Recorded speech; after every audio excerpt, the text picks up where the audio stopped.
Hi, everyone. Welcome to Behind the Laughs, the Jet City Improv web show, talk show, where I, Laura Turner, get to interview people who are integral to creating shows at Jet City Improv. And today we have an extra kind of behind the laughs, sort of, because we're talking to people who some of you may not have ever seen on stage.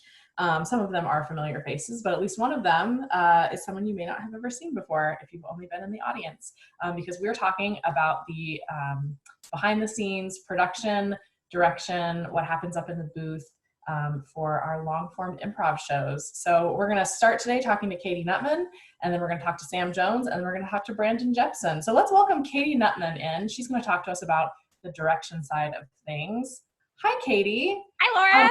Before you and I get started chatting, I just want to plug really quickly that there's a partnership that Jet City has with Lily Jacobs Cellars, which is a local winery. They are donating 10% of every sale to Jet City Improv. And there's also a code that lets you get 10% off of wine that you order. So the code is just Jet City Improv, and you can put that in when you order at Lily Jacobs Cellar. Very cool. That sounds great, because I need more wine right now. So. I know, it's like the thing that's keeping us going. It's coffee and wine. So Katie, talk to me about the shows that you have been on the director side of for Jet City over the course of the last few years. Yeah, I've been on the production side of 3 different shows at Jet City. My first show was Nancy U, which I created and directed. The second is Yes Anderson, and most recently, a Sequence of Wretched Events, I was the assistant director for, which really Camilla took the lead on that, and I was just there to be like her cheerleader, because she was also incredible. But yeah, those are the 3 shows that I've been a part of on the directorial side. That's awesome. And you've also obviously been in a lot of long form. So what's the biggest difference between being a cast member and being on the direction side of it? Ooh, good question. I think being a cast member is very much an inside out sort of approach to being in a show, and trying to figure out who I am and who my particular role is, or what can I do to further serve the story kind of in the moment. Whereas as a director, my job is to kind of help build this sandbox and this world and communicate my vision and my ideas for what I want the story to look like, but then also be willing to put that in the hands of people that I trust to help make that vision happen. So in a show that's improvised, how do you go about communicating your vision? You also obviously direct scripted theater as your job. And so how do those things differ? So with a scripted show, I think the vision is a little less flexible. You've got a very clear sort of point A, point B, point C that you have to hit. You have lines that have to be said. You have music that has to be played because it's written in there, and contractually you don't get to change those things. Whereas with improv, for me, it's much more about connecting with the source material. And I'll say that from both an actor and a director perspective. So when I'm acting in a show, definitely finding resources that help me understand that world that I'm trying to bring to life on stage, but also as a director. So for Nancy U, we had a book club that we shared actual Nancy Drew books that we kind of would report on or talk about trends. For Yes Anderson, our touchstone was the Darjeeling Limited, because I really liked the idea of 3 characters and the interaction that those 3 characters can have, that's always got like a 2 versus 1 dynamic, or 3 separate things, or 3 of them together. There's just so many different ways that you can play with that. And then also the idea of them going on a journey somehow, and that everything has changed by the end of it, but nothing has changed. So finding those pieces within that source material, and then allowing the rest of my team to connect with that, whether that's from the technical side or the acting perspective, but that way they understand what it is that I'm trying to communicate as a director and creator. So then they have that more concretely embedded into who they're trying to portray on stage. So all 3 of these shows are like heavily stylized, the ones that you've directed. So what do you do to get, other than like the sort of book club or movie watching, like what kind of exercises do you do to help people get into those styles? I think it all stems from identifying what the needs are of the particular show. So, um, for Yes Anderson, I remember very specifically, I knew that I needed my actors to be very patient. And I think a lot of improvisers have a tendency to just jump in and want to start talking immediately. And there is very much an improv style that says we need to know within the first 10 or 15 seconds who these characters are, what the situation is, where the location is. But that's not Wes Anderson at all. The characters don't often tell you that, they have to show you that. So understanding that that was a piece of the source material and a core value of what we were trying to emulate, and then moving that into rehearsal, getting my actors to trust themselves to be silent on stage. It meant that we were doing rehearsals where I said, no, you're not allowed to talk to each other, or you're not allowed to talk to each other for the first 30 seconds, or you have to be on stage alone for a minute, expanding and exploring your environment before anybody else can come in and give us that conflict or that emotional response. And I think having them watch each other and participate in that in rehearsal definitely led them to create that sense of trust on stage, which then made it a very unique improv experience as well. Yeah. So I was thinking about Nancy Yu, and one of the things that makes like mystery shows and books so compelling is how clues are like dropped in early that then don't become relevant until like the very last part. So how do you do that in an improv show where there might be like 1,000 offers? Like, how do you coach people to sort of correctly pick up on clues? Yeah, that was a huge challenge for us. And I'm actually going to give credit to Allison Lures as well, because she has directed a show based on Sherlock Holmes. And so that had previously run at Jet City beforehand. And so I definitely went and I was like, how do I do this? And the metaphor that she uses is to stock the fridge. So think of it like whenever you want to have a meal, you can go to your fridge and you have all of these items, and kind of like Chopped style, you've got all of these ingredients and now you just have to make a meal with them. So think about early on in the show, what are the pieces that are being dropped, and make sure that you are giving everything the honor that it deserves, right? That everything has worth and value within this show. And then when you get to a point where you're like, oh, maybe I should introduce something new, don't introduce something new, go back to that fridge and reuse that ingredient. So then it seems like you were very intentional. Oh man, that's actually just like like good improv advice in general. But yeah, that I can see how that makes a lot of sense. It's good cooking advice too, right? You're supposed to have flavors that work well together. And so if you continue to use, you know, citrus flavors, or, you know, have a little salt and a little acid and all of those pieces that kind of come together, you know that it's going to turn out okay. Yeah. How do you balance, so Jet City obviously has open auditions so that anybody who wants to audition for the long forms, you don't have to have like a certain number of classes under your belt or anything. So how do you handle improvisers who are maybe coming in at different levels, or who just have really different experiences and like styles of improv? How do you blend all of those to make a cohesive show? Yeah. I think ultimately what I'm looking for in auditions is a team of people that I want to work with, and a team of people that have a variety of personas or skills or things like that on stage. For me, it's not so much about the experience. It's more about how do I feel like these people are going to help my vision come to life. So, and I feel really pretentious when I say that, my vision, but it's true, right? I need to look at the diversity. What is the cast going to look like on stage? What is the cast going to sound like on stage? Do I have people that will rely on physical skills and verbal skills and big character choices and listening and narrative development? So I'm in auditions really looking more for people that are just going to be good improvisers, as opposed to kind of the nepotism of it. Well, this person is a company member and has been there for 14 years, so they have to be in my show. And that's not always true. And I think being on the other side of the table in that aspect has helped me approach auditions as an actor a lot better too. Just because I really want to be in a show, just because I have a lot of experience, doesn't necessarily mean that I'm right for the show or the director or the crew or whatever it may be. So it helps me take it a lot less personally, in terms of like, oh, well, this director just didn't like me, and so now they're on my list.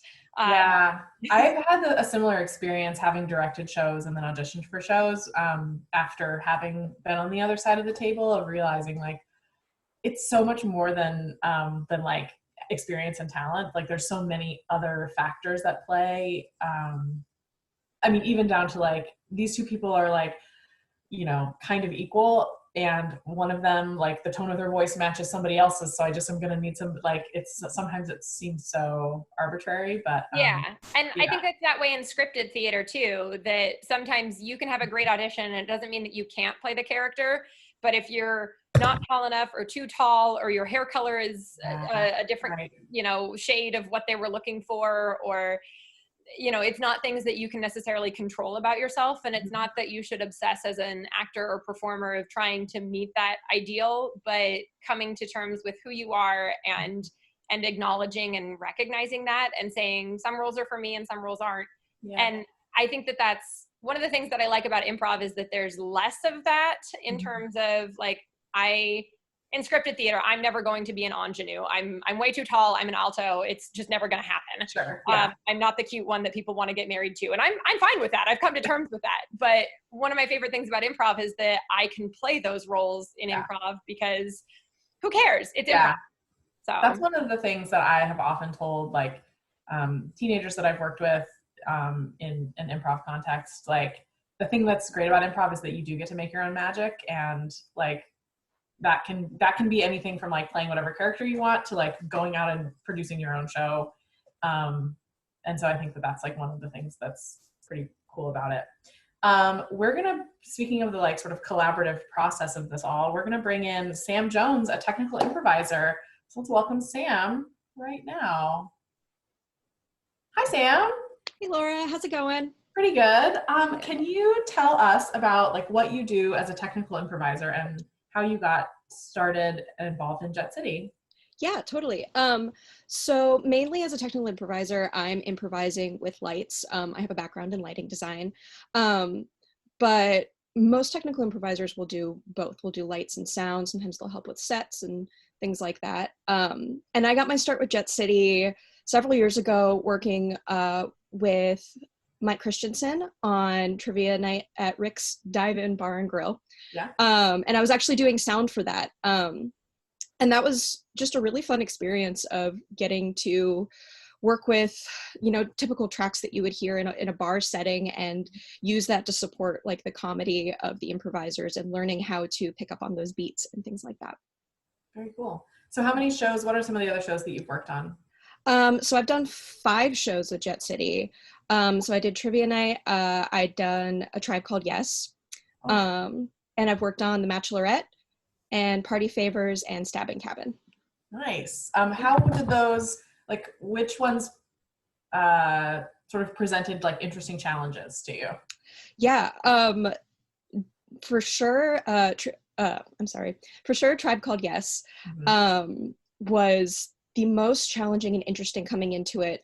Typically, when I am doing tech for an improv show, the sound person is in the booth with me, and we're able to physically communicate with each other about when the beats are coming and things happening. But with Tribe, Nathan Cox is our DJ, and he's on the stage.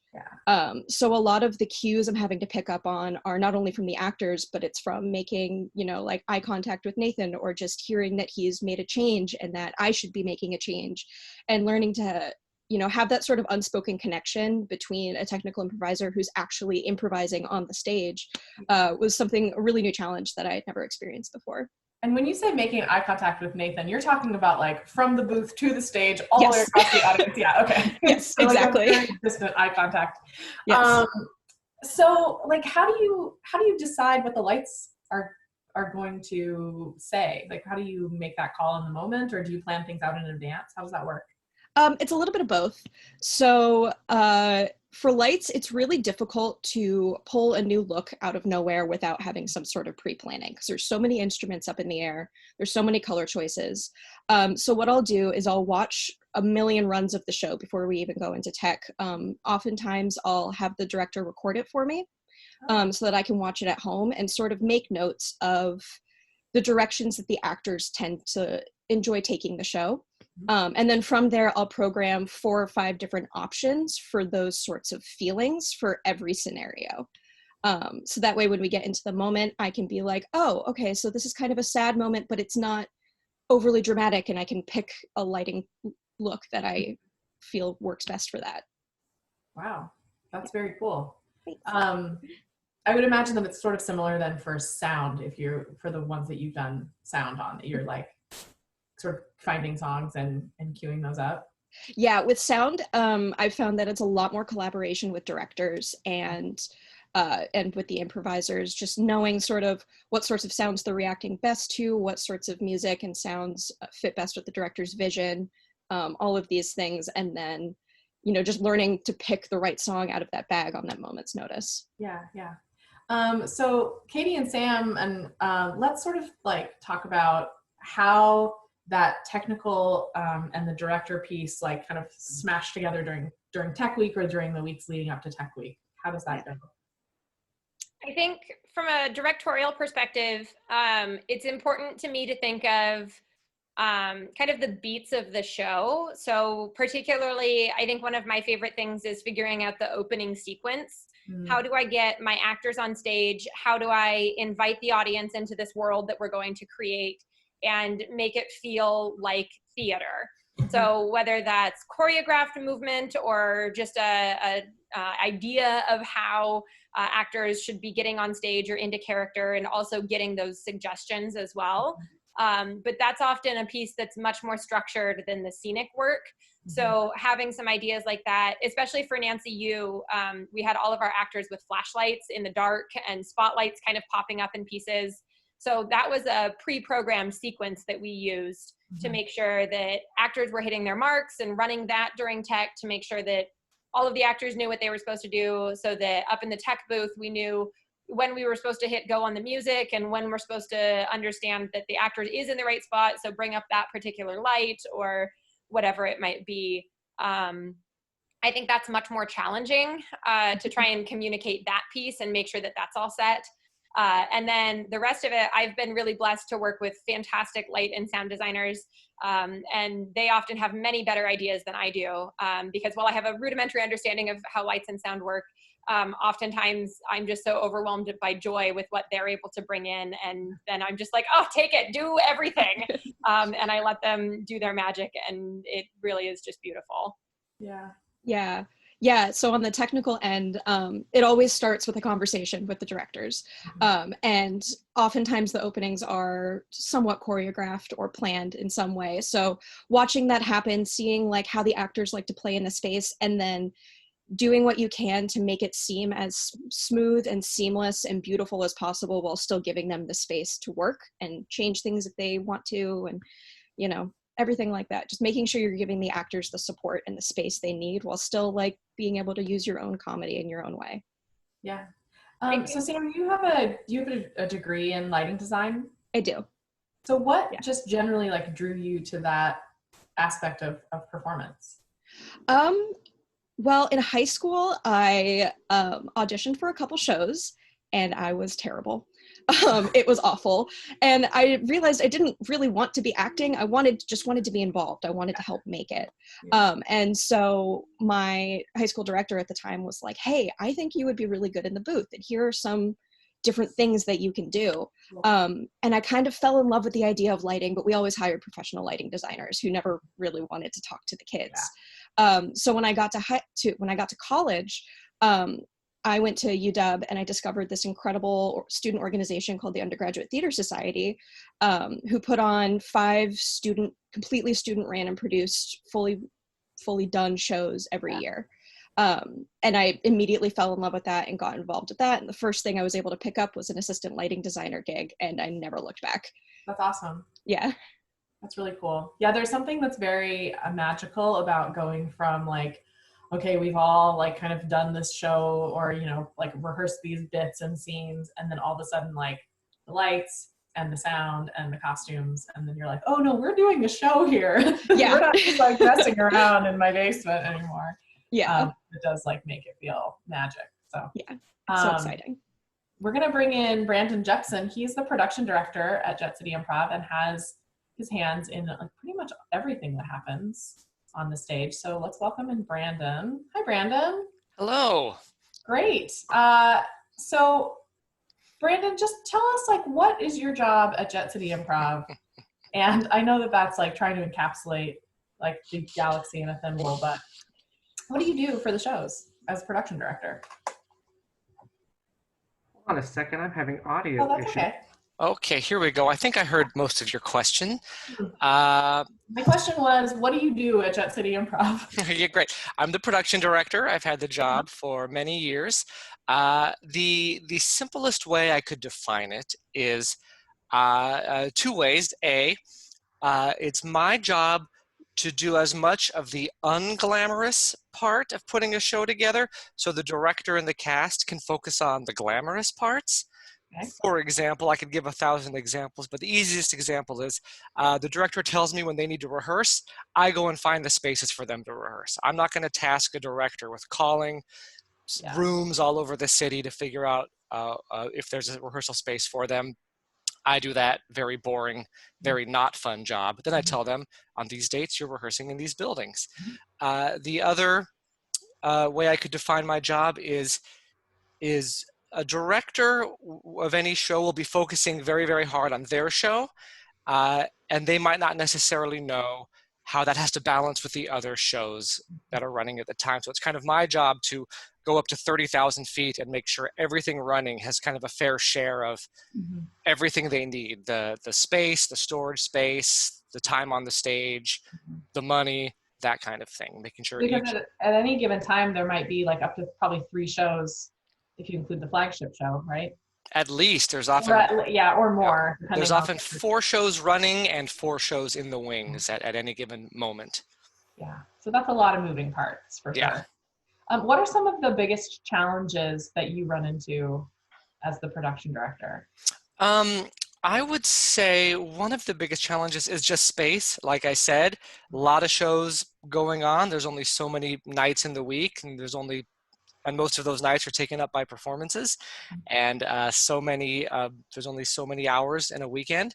So just finding space that isn't too expensive for everyone to be rehearsing their shows. Another challenge I could say, and I mean this in the most loving way possible, but it's sometimes really urging creative people to make a decision. For example, we can't build the set till we've bought enough wood. We don't know how much wood to buy till you know what you want your set to look like. Right. Some directors will really delay. They want to think forever and ever and ever about what that set's going to look like. And I'm like, we can't build it in an afternoon. Right. So it's that kind of thing. I need you to come up with a choice possibly earlier than you might be comfortable with, so that, like dominoes, everything can happen on time by your opening night. That makes sense. I feel like in production meetings that I have had with you, and maybe Katie, you can chime in on this, but you're always pushing me, Brandon, to come up with like more set pieces. Katie, what's your experience been? I think, I don't know, I've had, my sets have been designed by someone else. So I haven't really experienced this, which is why I was like, I hope he's not calling me out here. And I know he's not calling me out because I never designed my set for improv, because I really struggle to find that mystical connection between a generic enough space that it can be lots of different spaces, but really capture the flavor of whatever source material we're trying to get. So I let people who are better at that do those things. And that's another major part of my job is making sure the director has a full team and has it again on time. We can't say, oh, do you want to be our lighting person? By the way, the show opens tomorrow, right? So that's a big portion of my job is months and months in advance. Do you need a costume designer? Who are they going to be? Do you need a lighting person? Who are they going to be? Do you need a sound person? Who are they going to be? Yeah. And then do you need me to help you find one, or do you have one you want to work with? Right. And can you contact them not in a week? Can you contact them this afternoon and see if they're available? Because if it's no, then we need to start that search ASAP. Do you ever sit in on auditions?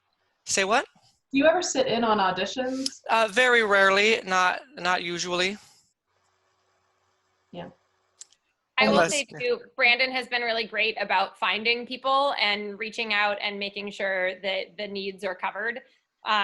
Especially when I first started my show with Nancy Yu, and I was like, I don't know anybody who does any of these things. And I now feel like I've been surrounded by an incredible team of supportive people. And even if I haven't worked with them before, Brandon is such a great resource in terms of knowing like, oh, this is the show that this person worked on, they did this, and I can immediately go, oh yeah, that's a person who I trust their work. That's a person who, even though I don't know them personally, I'm willing to bring them onto this team because I know they're going to approach it with the same care and investment that I'm approaching my show with too.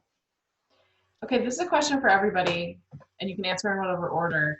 But what are some of the most like magic moments that you've had that have just been like everything fell into place, or it all kind of like came together in a moment where you were like, yes, that's perfect. That's what I wanted.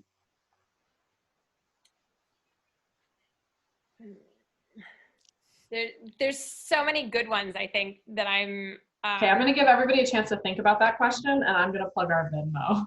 So if you want to throw some dollars at Jet City Improv, you can do that on our Venmo. It's just at Jet City Improv. If you want to find out more about these shows that we've talked about, or what else is happening with the company, you can go to our website, which is jetcityimprov.org. We're a nonprofit organization, so donations are tax deductible, and also we do all sorts of cool programs bringing improv to people who need a laugh, so you can check that out. And then just once again to plug the Lily Jacobs Sellers. I don't have their website, but I bet it's Lily Jacobs Sellers. And 10% of every sale goes to Jet City Improv, and if you use the code Jet City Improv, you get 10% off your order, so perfect. All right, magic moments. I'll start just because Okay. I have one that I remember very vividly. Great. One thing that I wanted for Yes Anderson was a fight sequence, because it does happen very often that the adults in Wes Anderson shows are not behaving like adults and punches are frequently thrown. But also improvising fight choreography is tough. So we operated under the moniker of slow-mo is best mo. Because that also works really well for Yes Anderson. And then it's also funny, I think. It is. It has become a moniker in most of my life, and many of the productions that I direct, is that slow-mo is best mo when it comes to fighting. So the other piece of that is that I love the way that when there is slow motion in Wes Anderson films, the camera kind of pans through this entire almost like Renaissance painting. Giving you a moment to look through everything.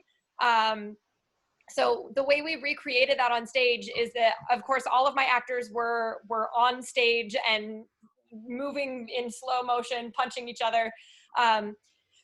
Robert had this chair that he like lifted up and waved over the top of it. It was just perfect. And then Isaac, my lighting designer, programmed something where everything would kind of be in this deep red, but then we had a spotlight that panned across the fight sequence. And that was a pre-programmed piece that we knew that at any point there was going to be a fight. It was going to be in slow-mo, and we could immediately jump into this cue. We could crank the music, and it just had this beautiful feeling of this is Wes Anderson on stage. And that focus of that light forced our audience to look at each actor's individual, like, faces, they're slow-mo fighting each other. And that was a moment of everything coming together and being exactly what it needed to be. That's awesome. And what a great way to capture, like, Wes Anderson movies are so cinematic in how they are, and what a great way to capture that in a way that's like theatrical, but very cool. Sam or Brandon, what's a magic moment you've had? Yeah, I have one. So this last year working on Stabbing Cabin, the very end of the show was this sort of choreographed chase scene between whoever our final girl was going to be. It wasn't always a girl, but our final girl and the killer, who was Kyle in this like gruesome, hideous mask. And the first time we ran that and we hit all of the beats of like Kyle jumping off the stage and the spotlight snapping to him and him running up the stairs. And then my favorite part is he would run up the stairs into the sort of green room area and bang on the window. And I had a light up there that would turn red when he banged on the window. And the first time I got to see that from the audience, because I never got to see it, and I had Joe hit the button for me so I could see it, I just like got chills. It was so fun. I had such a great time working on that. I have a question. Were you, did someone actually physically have to hit that light button, the red light? No, so I was actually able to wire that light that was in that room into the laptop that I control the lights from. Oh, okay, great. Yeah. So you were hitting it from there. Yeah, so we were hitting it Okay. from the booth. That's awesome. Yeah, that was a great moment. And also another example of how like improvised violence either needs to be like slow-mo, best-mo, or choreographed, because it's otherwise, Yeah, and all of the fighting in that show was really tightly choreographed, but that gave me the ability to really like do some dramatic things with it. Yeah, totally. That show had exciting special effects on a lot of levels. Yeah. Sure. Also, that mask was so scary that one time I saw that show like 4 or 5 times, and I was in the very back, and I know Kyle. I knew it's Kyle in a mask. I'd seen the mask not on Kyle, and he was like looming over me, and I was like laughing and like couldn't.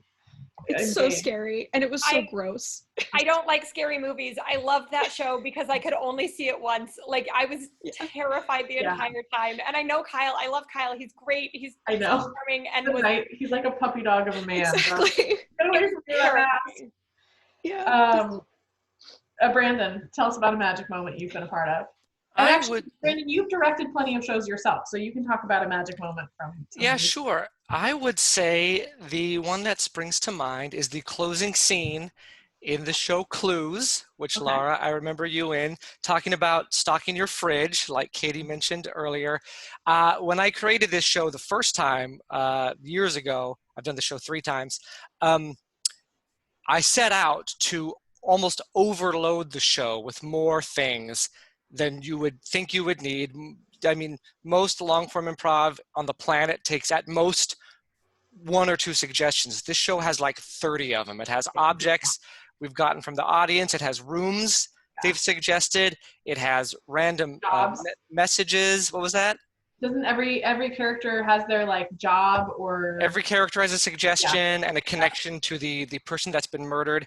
And so the idea is no one, not even the actors, know who done it, who the murderer is, till the very end. And all the characters are gathered on stage, and the butler brings out all of these items or a representation of the item, like the crayon that represents the character that's been murdered, or the sentence that's been written down, and lays them out on the table. And then it's revealed who the murderer is, and you as an actor find out in that moment, yes, it was you, and you have to get up and do this like 7-minute monologue explaining how every one of those pieces of the puzzle was important and what they had to do with it and why you did it and when you did it and how you did it and what everything means.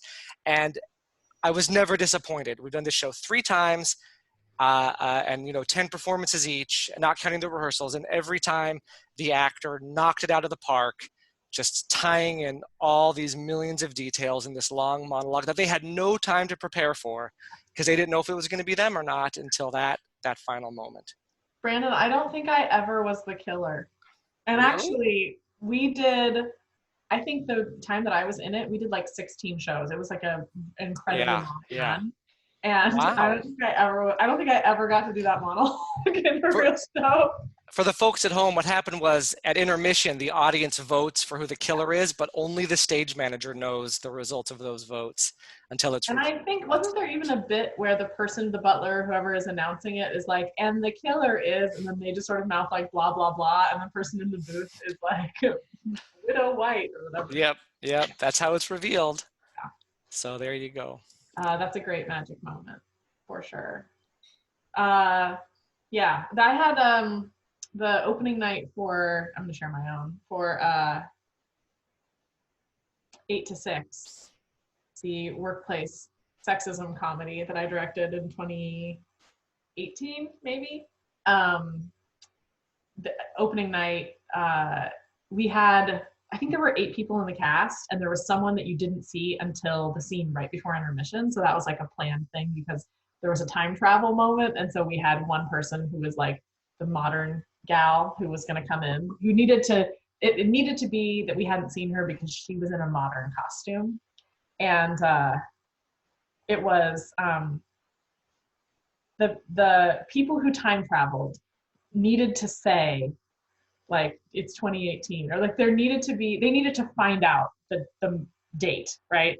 And so it was the modern gal's job to make sure that she was like, it's 2018. Like, I can't believe this is happening still. It's 2018. And then the two people were supposed to go, oh my gosh, it's 2018, to indicate that they had traveled in time. And it was one of those moments where like we'd run that moment and it was like, it was coming, like everything was like happening. I think this was opening night. It was like so perfect.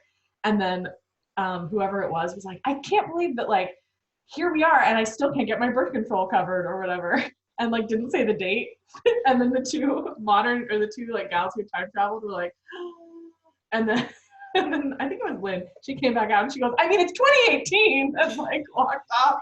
But it was like just this moment of like the time travel worked and the lighting worked, and then it was like we were all kind of waiting for her to say that, like what the date was, and it just like fell into place. So any other like I don't want to say flops, but have you encountered anything that was a challenge that you had to work through? Maybe you had to like workshop it with the cast, or as like on the technical end, you had to like talk a director into their common sense. I have a nice little moment that I remember having, and both Katie and Laura were there, and it was in World's Fair. Oh yeah. And I remember there was somewhere in the middle of Act 1, it was when the main character arrived to the fair and met a friend or a family member. Oh, yeah. And I remember it wasn't working because in my head, I wanted that scene to be 70% about being odd at the fair and 30% about connecting as friends that haven't seen each other in a while. Mm-hmm. And then the creator of the show, Randy Miller, said, flip those numbers. Make it a little bit about, oh, this is a great fair, but mostly about, I'm so happy to see you. Yeah. And then we just said that, okay, try it that way. And it was amazing. And I went, wow. Yeah. I was plugging away on how I thought it should be. And we just swapped the percentages of what that scene should focus on. And the first time I remember I was kind of moved. I was like, oh, I get it. Emotion about two people connecting is what people want to see in theater. Duh. I can think about one when I was in the show, so not necessarily creatively. I was not part of the design team, but from the inside of the show, something that I was really struggling with as an actor was that women in this particular show were not, at least during rehearsals, were not being given the opportunity to play strong roles, and we were often relegated to mothers and wives, and it was not creatively stimulating to any of the women in that particular cast. Mm-hmm. And so trying to communicate with our directors and say, hey, this is something that we're noticing, and we're really not feeling like we're part of this because the source material that we were referencing as well also did not have a lot of women in it. So trying to have that communication and say, right, obviously it's on us as performers to create these pieces for ourselves and to step into those roles, but having the rest of the cast back us up and support us in those stronger roles and playing those lead characters was really important too. So having those conversations with both the creative team and the rest of the cast led to a much more enjoyable experience. Nice. Yeah. I have been really blessed to work with all directors who are really good at collaborating and, just having that sort of open dialogue. But there was one show that went completely wrong, just like in the actual performance setting. And it was actually closing night of Stabbing Cabin. The show itself was great up until that final choreographed moment. And there's a moment where we had sugar glass. We had this beer bottle made of sugar glass, and the actor went to go hit Kyle over the head with it, and it went flying out of his it just hand slipped and out of hit their the hand. wall. Yeah. Yep, and hit the wall. And then from then on, like, me and Joe up in the booth were like, oh my God, like, is everyone okay? We kind of went into panic mode. So I missed like half of my lighting cues for that final sequence. And it was just sort of this 2 minutes of chaos of like, what's happening? But it was a real testament to the director, Steve, and all of the actors on how well they handled that, where they were all able to check in with each other and make sure everyone was safe while still hitting all of their marks and ending the show on a strong note. Yeah. So that was really cool to see, but was also just like 2 of the most terrifying minutes of my life. Yeah, I bet. Yeah. I will say, as an audience member who witnessed that, at no point was I like, man, these lighting cues sure aren't tracking. Like, it was still great. But yes, those moments of like, oh, what are we gonna do? Yeah. Those can be hard. Yeah. Yeah. I'm trying to think of any of my own, but I cannot. Well, I want to thank you, all 3 of you, for joining to talk about the backstage collaborative process. Very exciting. It'll be very fun to see the shows and future collaborations that come up in our upcoming season. So thank you all. I'm just going to quickly plug the Venmo at Jet City Improv, the website jetcityimprov.org, and also remember to go buy wine at Lily Jacobs Cellar. It's a local winery, so you're supporting 2 local businesses at the same time by using the code Jet City Improv. That gets 10% off for you, and we get 10% of your order. So thank you everyone for joining us for Behind the Laughs this week. Bye.